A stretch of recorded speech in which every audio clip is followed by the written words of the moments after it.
We've been coming to this place for a while, to be honest. It's a combination of factors. When we think about the number of vacancies that we have, one, it's a function of our inability to hold on to lots of teachers. So across the country, we really struggle with holding on to teachers past year 3 and past year 5. And the more we struggle to hold on to teacher, the more vacancies are created. You couple that with the challenge that we've had for the last 5 to 7 years in Kentucky and across the country with declining enrollments in colleges of teacher education. So fewer young people deciding to go into the teacher profession. It puts us in a place where we frankly have more vacancies, more openings than we have folks to fill them. And truly, the problem's even a little more significant than that because vacancies only capture teaching positions that have been posted. There are some school district superintendents, because they know it's so difficult to find secondary math and science teachers or career and technical education teachers, that they won't post a vacancy. They'll just decide that we won't put those courses on the calendar, leaving kids without access to critical coursework. So you bring up the fact that a lot of people are not even entering the profession of teaching. They're not even enrolling in it for college to go down that career path. Do you feel that this is, at least in part, a generational thing in terms of why we're in this position? I think definitely.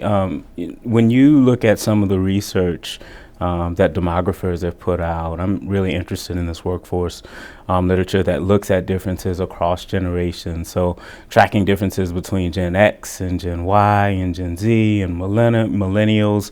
And they find that younger generations of people are looking for different things in jobs and in professions. And they make recommendations to companies, to agencies on how to recruit and retain folks from these professions, and then how to have healthy and productive work-life experiences with multi-generational places.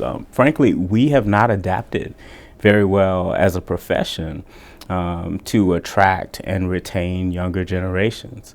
A few key examples. When we look at millennials and we look at Gen Z, folks, they're looking for opportunities to come into a workforce, into a job or profession where they have some flexibility, they have some autonomy.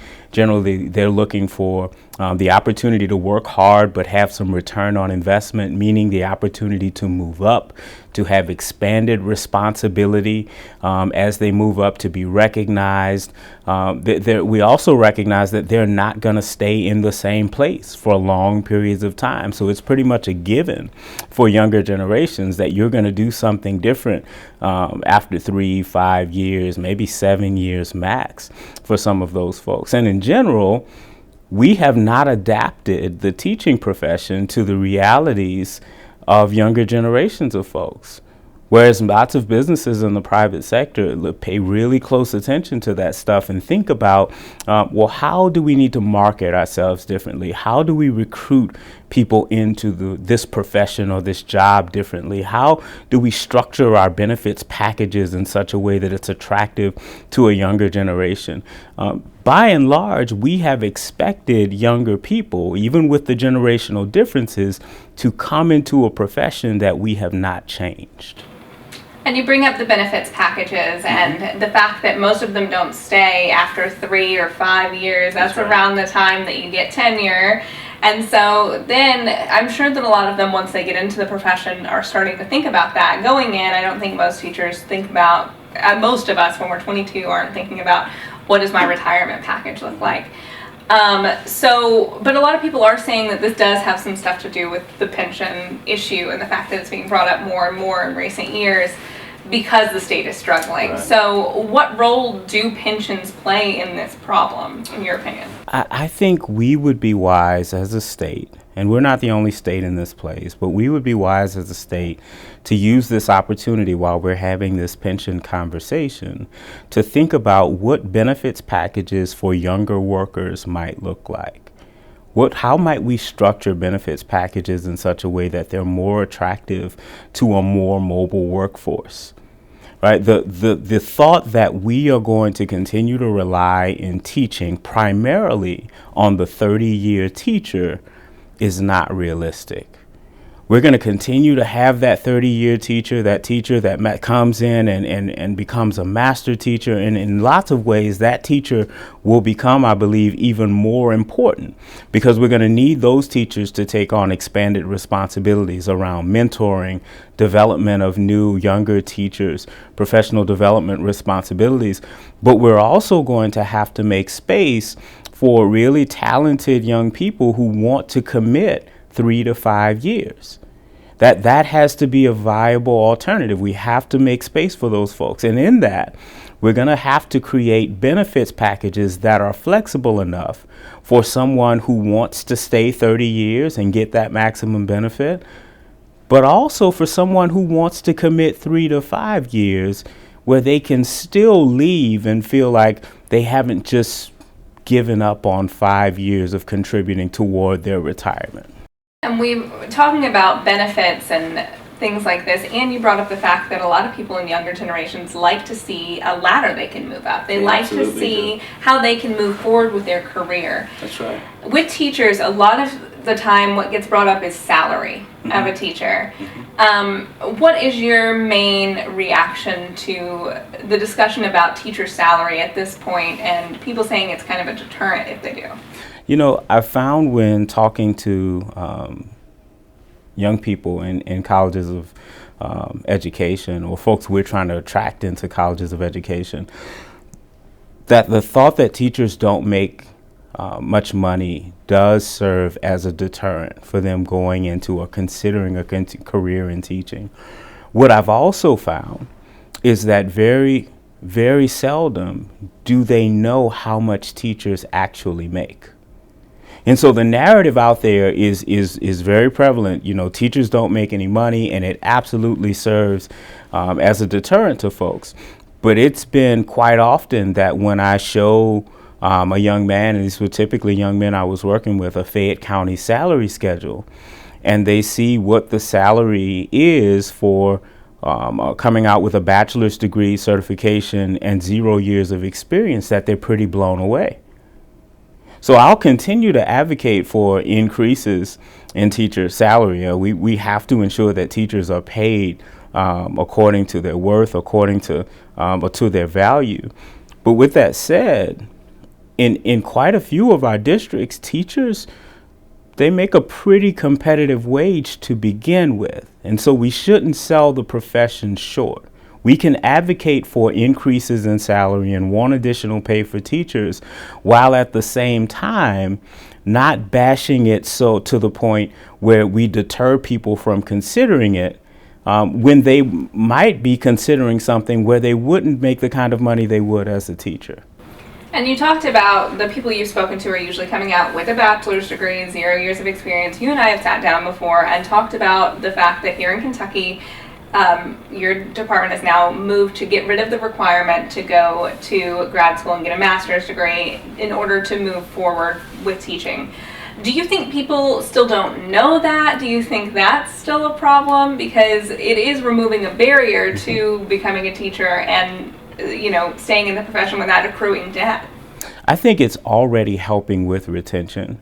I think it's helping more in our school districts that find themselves along state borders. So if you're along the Tennessee border, along the Ohio border, the Indiana border, I think it's already helping with retention in those places. I don't think it factors a whole lot into recruitment and folks getting into the profession initially. But as the teacher moves into year 3, year 4, year 5, and they look at their salary and they say, well, I could make about the same thing or potentially more across the state line, where I don't have to make that next step in my education right now. You know, why even put that on the table? We want to keep those teachers here. We want instructional experts here. And the research shows us that while master's degrees are a positive thing, and we want to continue to have teachers earn those master's degrees, they don't necessarily improve instructional effectiveness. You can have incredibly effective teachers with bachelor's degrees. So we talked about Kentucky and some of the things happening here. Are these statistics with a teacher shortage happening in other states, surrounding states around the country? Is this a national trend or is it isolated to our state? This is a national challenge. In fact, there's nothing we just talked about that my colleagues and counterparts across the country are not dealing with. I just left a meeting of the Council of Chief State School Officers and was talking with colleagues in Mississippi and North Carolina and South Carolina, Tennessee, Ohio, Indiana. We're all dealing with the same challenges. The decline in enrollment with folks going into colleges of teacher education, the challenges with retention, challenges in really critical shortage areas like career and technical education, special education, secondary mathematics and science.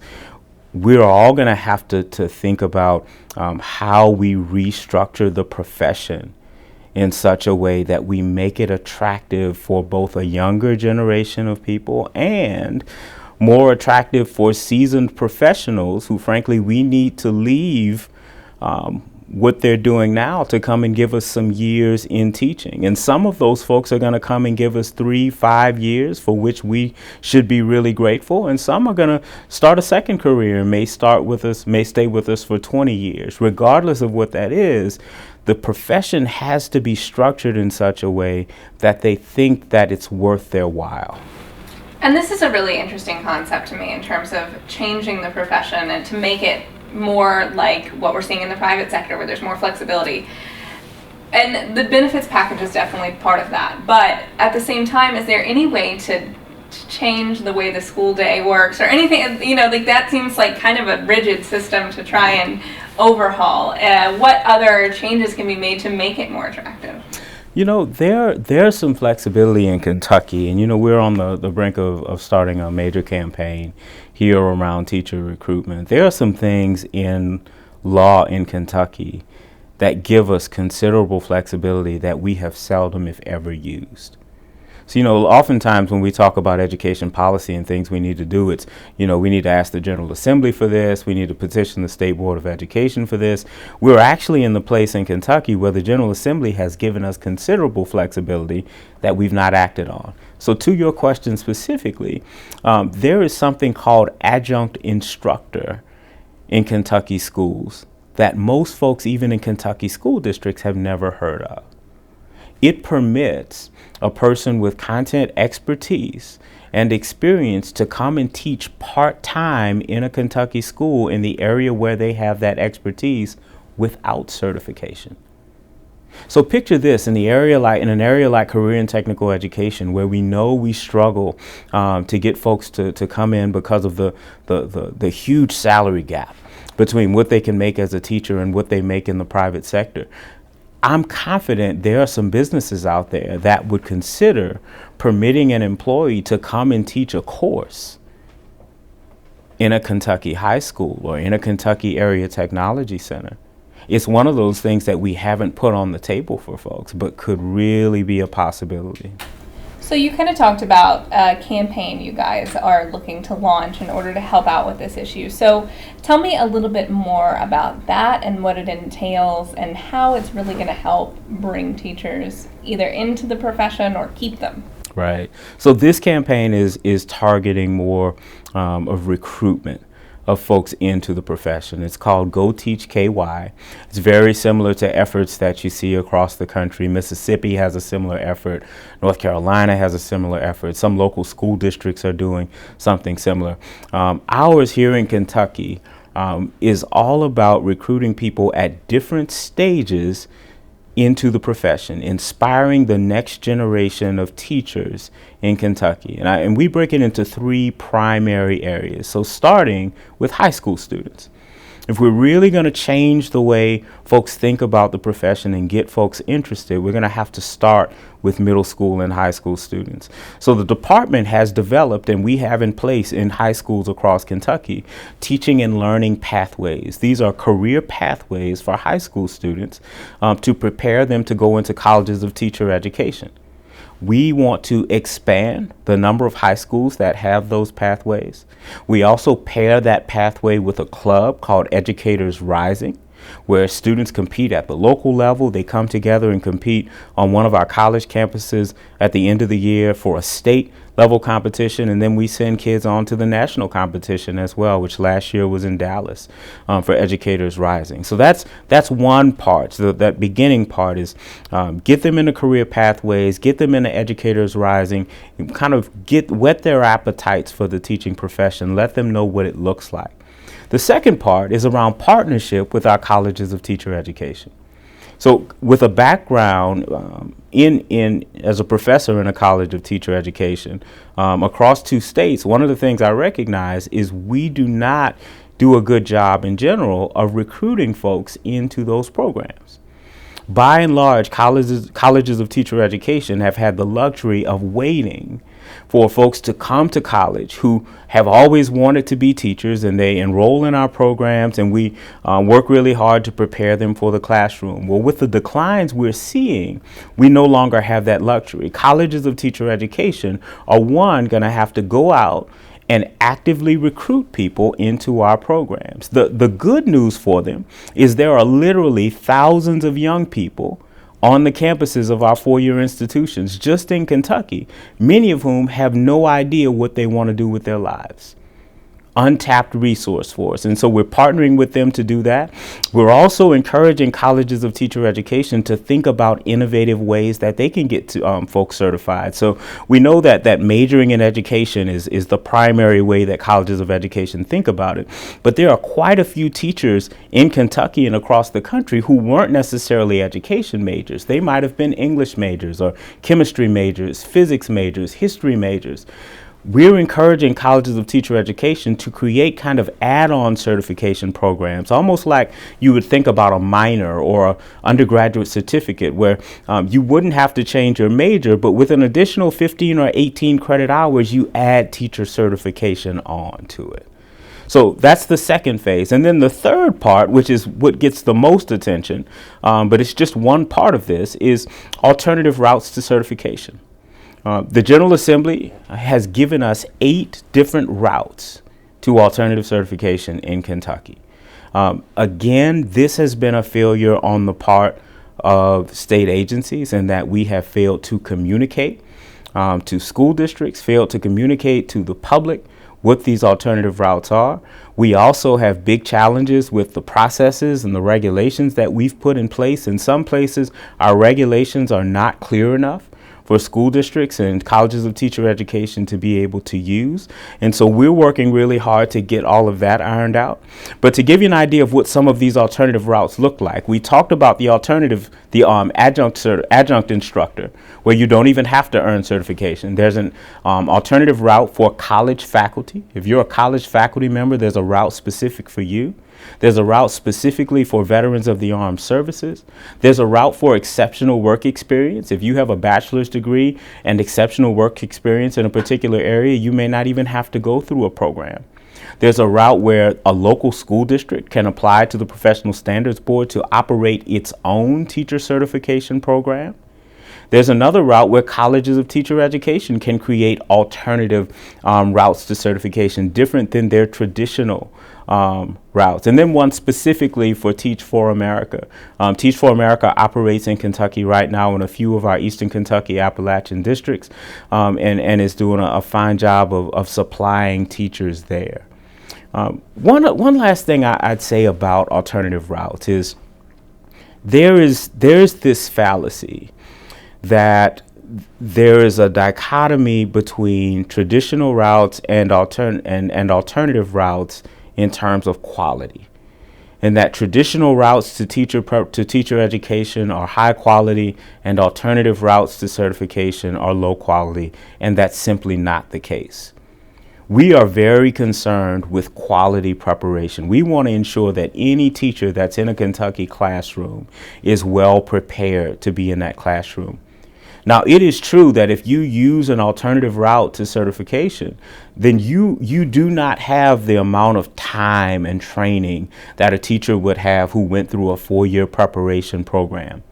The part that's often missed in this conversation, if you talk to superintendents, most of them who are using teachers and hiring teachers who've gone through alternative routes to certification, very seldom, if ever, is their choice between a traditionally certified teacher who finished their program at Morehead State or Murray State versus a teacher who went through an alternative route.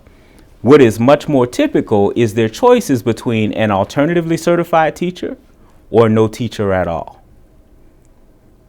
That's the reality that our superintendents and principals are facing on the ground. So this argument about traditional versus alternative is an academic argument. It's something we can engage in on social media and pontificate, but the reality is on the ground with what we're facing in our school districts, superintendents and principals are posting vacancies and not getting applications. We're going to have to find ways to think outside of the box, using these alternative approaches, using innovative approaches in colleges of teacher education to get more folks into the teaching profession. It really is an all hands on deck type situation. So to wrap up, I want to give you a chance to cover anything you feel that we haven't covered so far, and then maybe give a pitch, what you feel like your pitch would be to a student on a college campus who hasn't made up their mind yet and you want them to be a teacher, or just a person who's thinking about doing some of these alternative routes. What is your pitch to them about why they should be involved in the Kentucky education system? Right, so the pitch I would give for any young person or not so young person considering going into teaching is that it's an absolutely incredible career choice. It's difficult. It's hard work. It's long hours. It's taxing. There's seldom a day when you get home and you are not completely exhausted. But the reward is that every single day that you show up to work, you have an opportunity that few people get in their lives. Every single day you show up, you get to impact the lives of young people, impact them in really significant ways every single day. And we know from our time as students that oftentimes we remember the things teachers do and the things teachers say to us for the rest of our lives. Oftentimes long after a teacher has forgotten it, we remember those things. Those things matter. What kind of an opportunity, what kind of a privilege and honor is it to serve as a teacher, to be able to touch people in that type of unique way, to have that kind of hand in preparing the next generation of leaders in our Commonwealth? I would highly recommend anybody that's considering it to give it serious consideration.